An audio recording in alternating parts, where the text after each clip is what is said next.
ওম নমঃ শিবায়। হর হর মহাদেব। নমস্কার বন্ধুরা, আমি রূপা।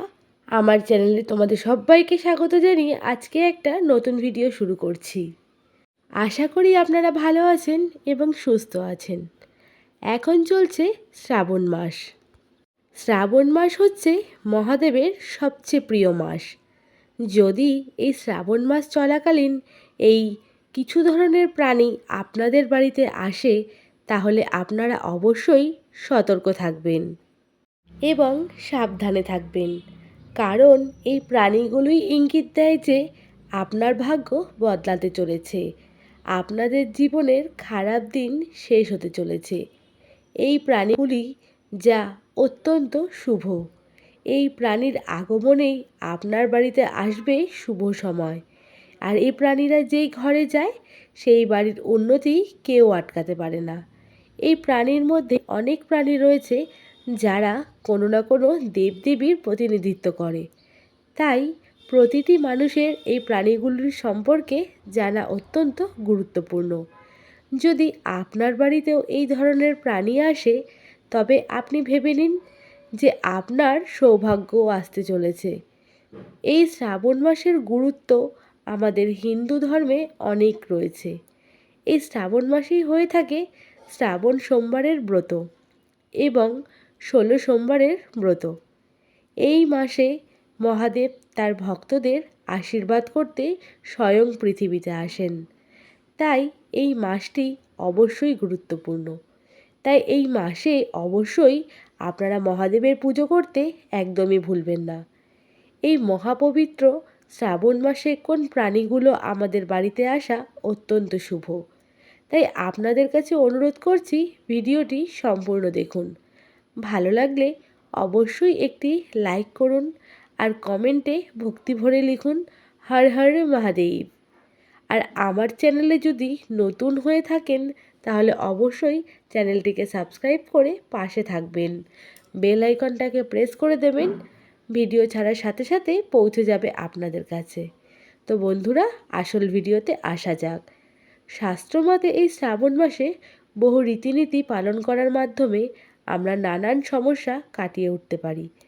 তাই শ্রাবণ মাসটি কিন্তু অত্যন্ত একটি পবিত্র মাস।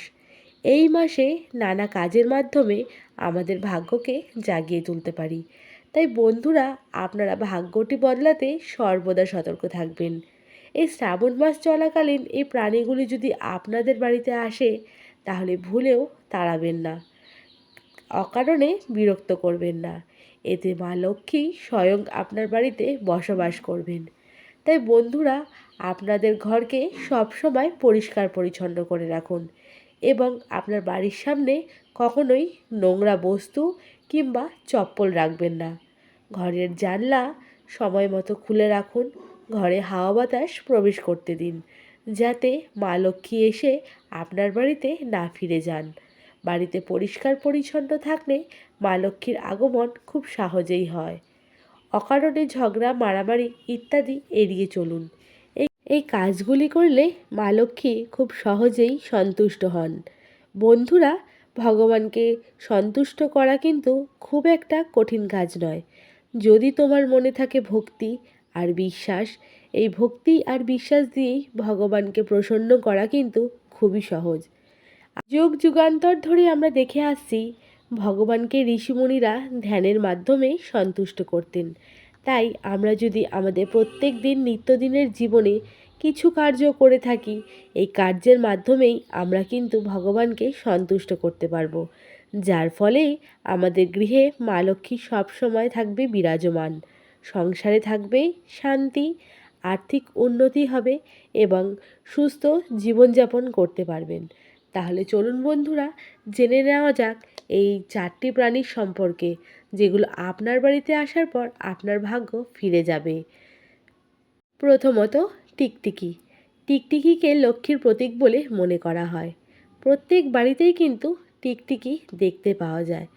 যদি আপনি দেখেন যে 3টে টিকটিকি একসঙ্গে আপনার বাড়ির দেওয়ালে ঘুরে বেড়াচ্ছে, এটি কিন্তু খুব শুভ লক্ষণ। এটিকে অবশ্যই শুভ বলে মনে করবেন। এছাড়াও যদি ঠাকুরের আসনে টিকটিকি দেখতে পান, তাও কিন্তু এটি খুবই শুভ কাজ। এমনটি দেখলে অবশ্যই টিকটিকির গায়ে গঙ্গার জল ছিটিয়ে আপনাদের ইষ্টদেবীর উদ্দেশ্যে জানাতে পারেন। এতে পূর্ণ হবে আপনাদের মনের ইচ্ছা। তুলসী মঞ্চে টিকটিকিও যদি দেখতে পান তাও কিন্তু একটি শুভ লক্ষণ। তা ধনসম্পত্তি আকর্ষণের বার্তা দেয়। বাস্তুশাস্ত্র অনুসারে দীপাবলিতে টিকটিকি দেখলে খুবই শুভ বলে মনে করা হয়। 2 নাম্বার হচ্ছে মৌমাছি। বন্ধুরা, আমাদের অনেকের বাড়িতেই কিন্তু হঠাৎ করে মৌমাছি চলে আসে কিংবা বাড়ির আশেপাশে মৌচাক তৈরি করে থাকে। এটি আপনার বাড়ির সদস্যের এবং আপনার জন্য আর্থিক উন্নতি হওয়ার লক্ষণ। বাড়ির আশেপাশে যদি মৌমাছির মৌচাক তৈরি করে তাহলে বুঝবেন আপনার দরিদ্রতা ও দুঃখ কষ্টের অবসান হতে চলেছে। মৌমাছিকে সৌভাগ্য এবং সাফল্যের প্রতীক হিসেবে বিবেচনা করা হয়। তারা আত্মবিশ্বাস, বিশুদ্ধতা, উৎপাদনশীলতার প্রতিনিধিত্ব করে।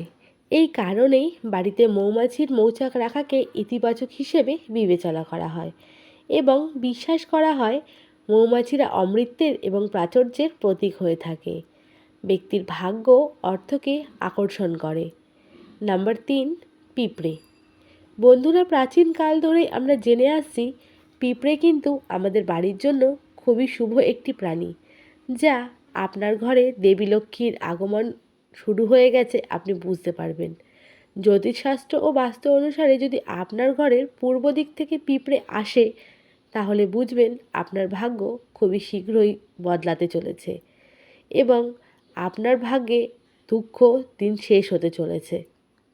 যদি পশ্চিম দিক থেকে পিঁপড়ে আসে তাহলে বুঝবেন আপনি কোনো শুভযাত্রায় বের হতে চলেছেন। উত্তর দিক থেকে যদি পিঁপড়ে বের হয় তাহলে আপনার বাড়িতে বিবাহ সংক্রান্ত সমস্যা দূর হতে চলেছে এবং বহুদিন ধরে আটকে থাকা বিবাহ বাধা খুব শীঘ্রই কেটে যাবে। যদি দক্ষিণ দিক থেকে পিঁপড়ে আসে তাহলে বুঝতে পারবেন আপনি হঠাৎ করেই টাকা পয়সা পেতে চলেছেন কিংবা কারোর কাছে যদি আপনার কোনো আর্থিক ঋণ থাকে সেই টাকাও আপনারা ফেরত পাবেন। পিঁপড়েকে দেখা মাত্রই বন্ধুরা আপনারা আটা এবং চিনি অবশ্যই খাওয়াতে পারেন। মনে রাখবেন যে শ্রাবণ মাসে পিঁপড়েকে অর্থাৎ কালো পিঁপড়েকে আটা আর চিনি খাওয়ালে কিন্তু শনির দশা থেকে আপনারা সহজেই মুক্তি পাবেন। এরপর হচ্ছে প্রজাপতি। বন্ধুরা, প্রজাপতি একটি সুন্দর প্রাণী। কোনো বাড়িতে যদি প্রজাপতি আসে এটি একটি শুভ লক্ষণ নিয়ে আসে। প্রজাপতি যেমন রঙিন তেমন আমাদের জীবনেও রং ছড়ায়। প্রজাপতিকে কিন্তু আমরা বিবাহের প্রতীক হিসাবে মেনে থাকি। বাস্তুশাস্ত্রের প্রজাপতি সম্পর্কে সুন্দর বর্ণনা দেওয়া রয়েছে। যখনই প্রজাপতি যেই বাড়িতে আসে সেই বাড়ির সময় পরিবর্তন হতে চলেছে। তাই যখনই প্রজাপতি আপনার বাড়িতে আসে তাকে কখনোই বিরক্ত করবেন না কিংবা মারবেন না। প্রজাপতি সবসময় শুভ লক্ষণ নিয়ে আসে।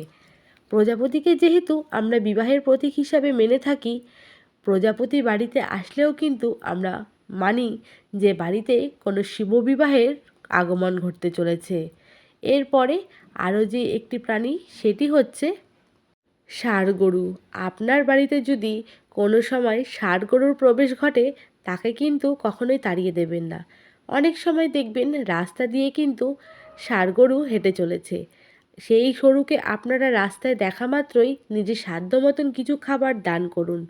সবসময় মনে রাখবেন রাস্তায় যে ষাঁড় গরুকে আমরা দেখতে পাই সেই ষাঁড় গরু কিন্তু আমাদের নন্দী মহারাজ অর্থাৎ মহাদেবের সবচেয়ে প্রিয় সাথী, যাকে মহাদেব নিজের চরণে ঠাঁই দিয়েছে। সেই গরু যদি আপনাদের বাড়িতে আসে তাহলে কখনোই তাড়িয়ে দেবেন না। ঘরে থাকা যে কোনো সবজি কিংবা রুটি অবশ্যই তাকে খাওয়াবেন। আরও একটি প্রাণীর আগমন যেটা আমাদের সংসারের বা বাড়ির পক্ষে একদমই শুভ নয় সেটি হলো বিছে। বিছেকে দেখা মাত্রই বন্ধুরা আপনারা বাড়ি থেকে তাড়িয়ে দেবেন, যা আমাদের শরীর স্বাস্থ্যের পক্ষেও তো খারাপ কিন্তু খুবই একটি বিষাক্ত প্রাণী। সেই বিছেকে দেখা মাত্রই কিন্তু সঙ্গে সঙ্গে বাড়ি থেকে তাড়িয়ে দেবেন। এবং বন্ধুরা, বাড়িতে যদি কোনো সময় গোমাতার আগমন ঘটে তাহলে কিন্তু ঠিক সেইভাবেই যেভাবে নন্দী মহারাজকে আপনারা সেবা করেছেন গোমাতাকেও কিন্তু অবশ্যই নিজের সাধ্য মতন সেবা দেবেন। বন্ধুরা, আজকের ভিডিওটা আমি এইখানেই শেষ করছি। ভিডিওটা যদি আপনাদের কোনো উপকারে লেগে থাকে তাহলে অবশ্যই কমেন্ট করে জানাতে একদমই ভুলবেন না।